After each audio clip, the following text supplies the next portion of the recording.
Iya. Setelah saya menjelaskan tentang penyebab dari hipertensi, pertama dari yang kualitas sebelumnya yang sudah terkena hipertensi, maka kita lebih berisiko terkena hipertensi. Kalau yang kedua dari Bapak Ibu yang sudah terkena penyakit ginjal, nah itu lebih berisiko Bapak Ibu harus diwaspadai.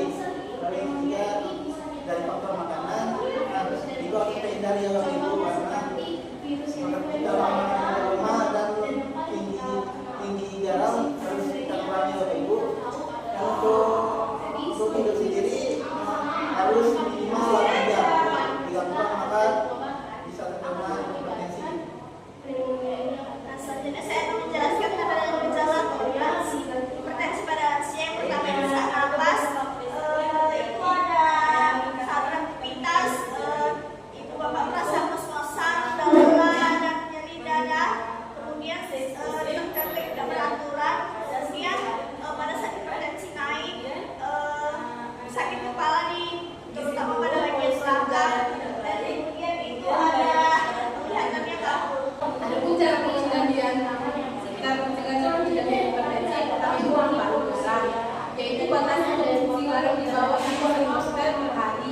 Yang kedua itu olahraga rutin, lakukan olahraga rutin dalam durasi menit per hari, contohnya seperti jalan kaki, berenang, yoga dan lain sebagainya. Yang ketiga itu ada diet sehat, yaitu perlu mengkonsumsi makanan yang bergizi seimbang seperti makan banyak sayur, buah-buahan, biji-bijian dan sebagainya. Yang keempat itu hindari merokok. Merokok bisa meningkatkan hipertensi seperti penyakit jantung dan stroke. Mas Saida, adapun stres dapat meningkatkan darah tinggi. Ada juga pola tidur yang sehat seperti 7-8 jam per hari. Adapun pemeriksaan tes pemeriksaan darah tinggi biasanya dilakukan di apotek, saat di klinik bisa di puskesmas juga bisa. Nah, baik Bapak Ibu semuanya, jadi kurang lebih seperti itulah hipertensi yang dimana tekanan darah kita naik dari batas normalnya. Mungkin dominan yang laki-laki atau bapak-bapak yang merokok itu lebih mudah terkena yang namanya hipertensi. Untuk cara pencegahannya tadi mulai dari konsumsi garam yang lebih sedikit atau penggunaan garam di dalam makanan kita bisa dikurangi. Kita lakukan olahraga, tidur yang baik, mungkin lebih ke pola hidup yang lebih sehat.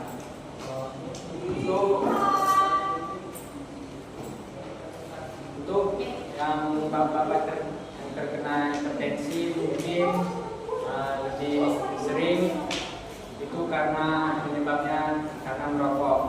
Nah, untuk penanganan atau pengobatannya itu kita bisa yang namanya pergi ke fasilitas kesehatan terdekat, ataupun kita pergi ke rumah sakit untuk check up ataupun pengambilan yang namanya, kalau di puskesmas itu kita ambil obat hipertensi itu bisa. Mungkin sekian dari video, mungkin sekian dari kelompok kami. Jika ada kata-kata yang salah dan bermanfaat, kami